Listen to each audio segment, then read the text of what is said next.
Good morning, Esbieta. Thank you very much for the introduction, and thank you all for coming. The brain drain in the Arab world is a problem that affects most of the countries in the region.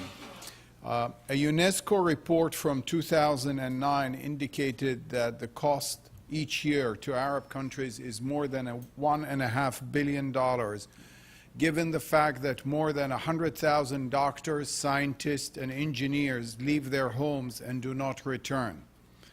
Brain drain can stem from a result of many reasons, from lack of security to lack of employment opportunities, and Iraq suffered from this phenomena in the last 40 years.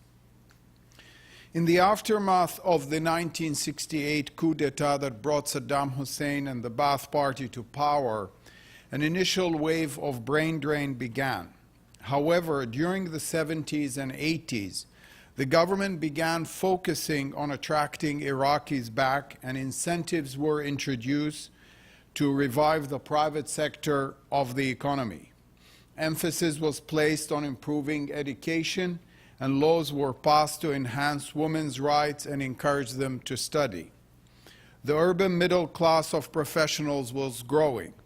But after the 1991 Gulf War, which came so soon after the 8-year war against Iran between 1980 and 88, a second wave of Iraqis began to leave as they realized that with two wars almost back to back, the opportunities for professional careers would dwindle dramatically. The fabrics of Iraq's society began to unravel during the 1990s, aggravated by hyperinflation and the collapse of the Iraqi dinar. This was truly the beginning of the demise of the middle class. By the time of the 2003 invasion, estimates of Iraqi exiles ranged from 2 to 4 million people. Whatever the statistics are, there is no doubt that Iraq under Saddam Hussein had suffered an enormous brain drain, with many settling in Arab countries and the West. In 2003, after two wars, many years of sanctions, and increasing economic autonomy of Kurdistan, Iraq's economy was highly fragmented, and there was little in the way of a national macroeconomic policy. Since 1980, Iraq had faced one economic and political crisis after another, and normal circumstances did not exist. Thus, Iraq's economy was severely weakened in every area. Foreign reserves were depleted, development planning had virtually ceased, the infrastructure was severely damaged, and a vast majority of the population was impoverished. Yet, in spite of the shattered economy and the weak institutional organization, the Iraqi state functioned and essential services were provided to the population. However, with the fall of Baghdad in 2003, the state collapsed and there was nothing to take its place. As violence spread in Iraq and ethnic cleansing began in earnest following the Samarra bombing of February 2006, immigration of highly skilled Iraqis intensified. Apart from insecurity and violence, a combination of other factors led to new waves of brain drain. I'll concentrate in my talk about those non-security factors. The dire economic situation in Iraq after 2003 was exacerbated by the massive looting that took place throughout the country. 17 out of the 23 ministry buildings were destroyed, and looters dismantled the electricity grid, thus creating power shortages. There is no doubt that the looting had also a devastating effect on the post-war administration. American officials estimated the cost of looting in the early weeks after the end of the war to be around $12 billion. And two important factors lead to brain drain within the economy, and that is unemployment and inflation. The dissolution by Bremer and the Iraqi army, which had employed between 400 and 500,000 people, which is estimated 7% of the labor force, coupled with the de-Baathification, added something like 8% to unemployment. These high rates of unemployment that have been consistent in the last few years since the war, as we see in the slide, tear at the fabric of society by depriving family of economic security. The unemployment crisis also threatens the gains that had been made by women during the 60s and the 2 decades following that. Unemployment is a time bomb that the major reason for its spread is the impairment of the economic basis of the country following the invasion. Opportunities for private sector job creation have been limited by a dominant public sector, the absence of a conducive regulatory environment, high dependence on oil revenues, and security issues. The number of Iraqis employed in the public sector has doubled since 2005, with the public sector currently employing almost 60% of full-time people. Another issue that came up in the Iraq's new economic plan of 2010-2014 is that 24% of labor force is illiterate, and another 43% have only primary school education, and this obviously has serious implications for the development of the country. Hampered by a decimated infrastructure, a lack of foreign investors, and a flood of imports that have undercut local business, the private sector failed to flourish. The Iraqi economy has been sustaining the economy the way it always has, by putting more citizens on its payroll. One has to remember that Iraq is an industrial pygmy if you exclude the oil sector, which provides 95% of government revenue but employs only 1% of the workforce. Furthermore, most Iraqi factories that functioned before the American invasion, albeit inefficient, are still closed. Another economic problem contributing to the exodus professional was inflation. Again, this problem is a recurrent one for Iraq. As a result of the invasion of Kuwait and the subsequent sanctions, hyperinflation became a structural problem. Consequently, people were forced to liquidate their assets, and a huge disparities in income between the rich and poor were created. This signaled further weakness of the middle class in Iraq. After the collapse of Saddam Hussein's regime, inflation stabilized around the 32% to 34%, as we can see.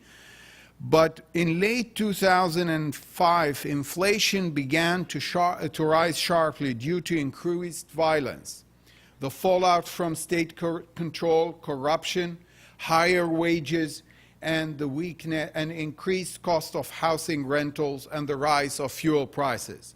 So by the end of 2007, we reach almost 65%.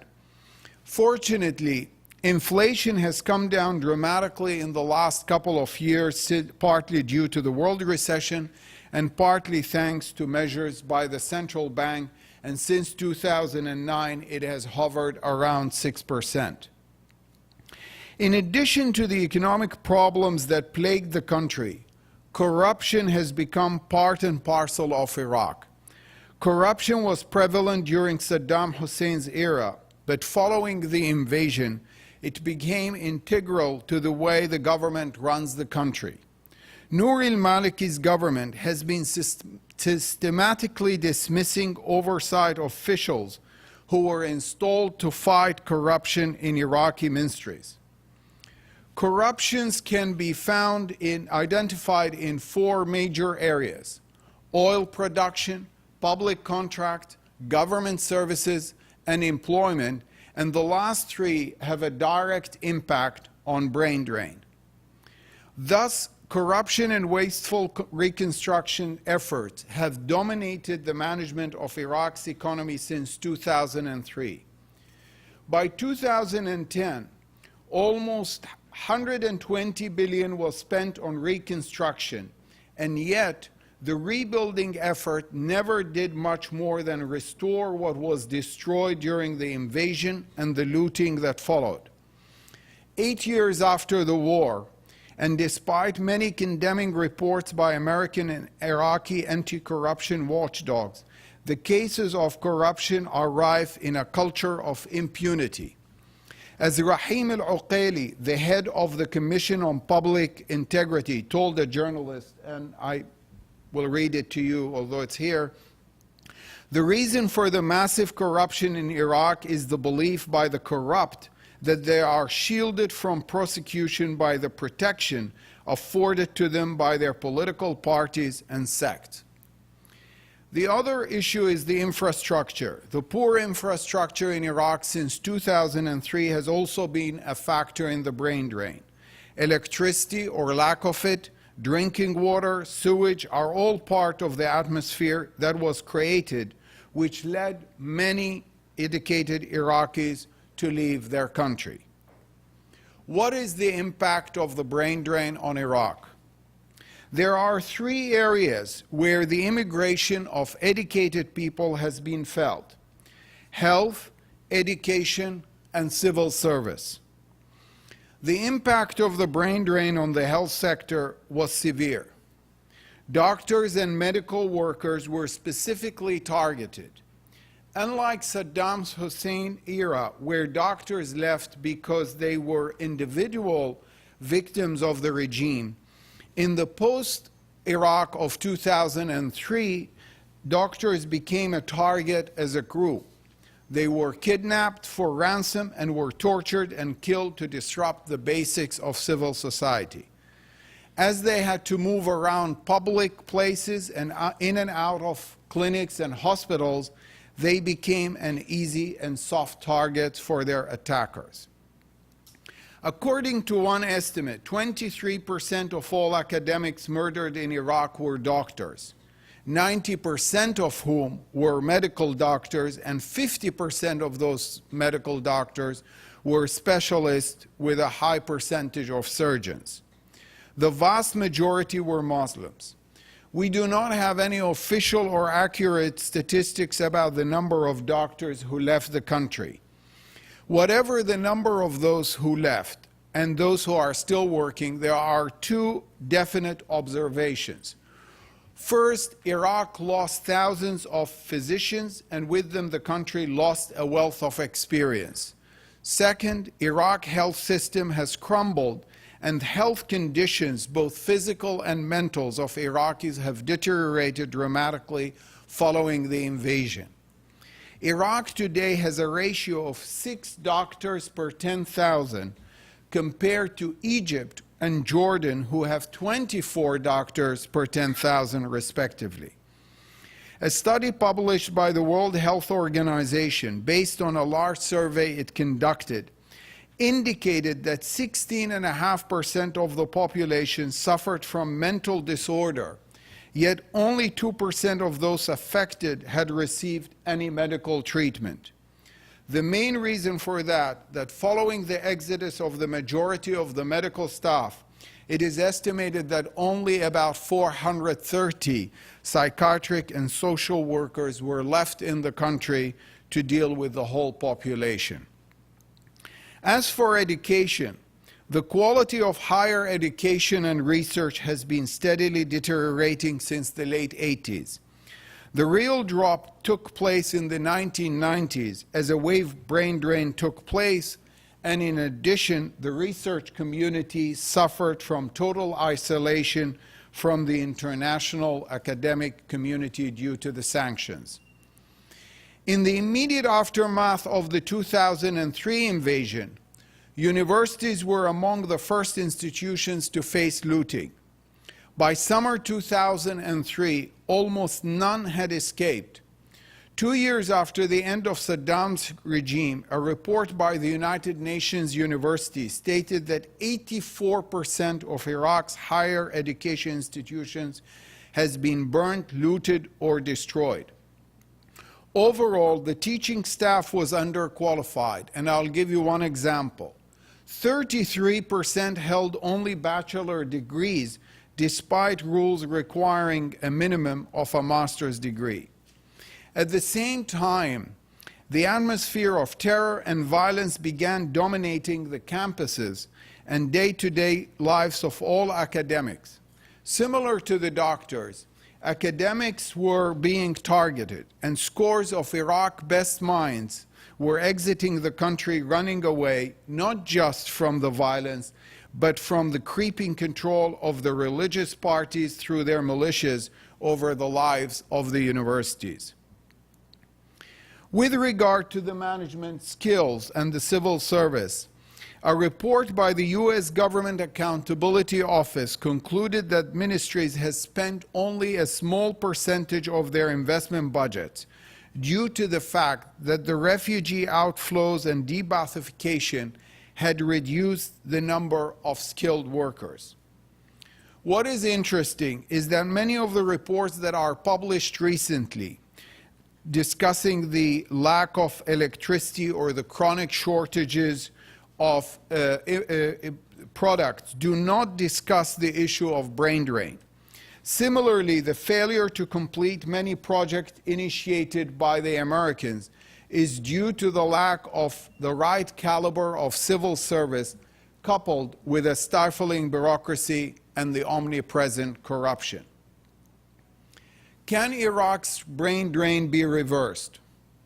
A tragic but a critical point from the end of 2003 and until the beginning of 2009 is that the Iraqi authorities were reluctant to recognize and admit that there was indeed a humanitarian crisis, and did so only under pressure from international organizations and media.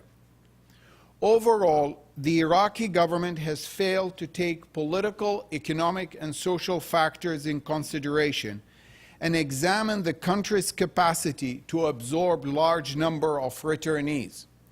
In fact, there are signs today that the government is making efforts to develop local talent that stayed behind rather than bringing back the expatriates. Iraq launched in mid-2009 a $1 billion higher education plan to boost the nation's science and technology workforce. Two interpretations could be found for this new policy. One is the fact that relatively few are returning, and by the end of October 2010, only 59,000 have returned, and these are definitely not all well-educated Iraqis. And even within this minority, many regretted and left the country again. Long-term, the brain drain must be addressed, since Iraq's oil wealth and the USA investments will not be able to compensate for the human capital loss. In early 2011, as we're having this seminar, the systems are not in place to handle a large number of returnees, and the country's infrastructure is far from ready.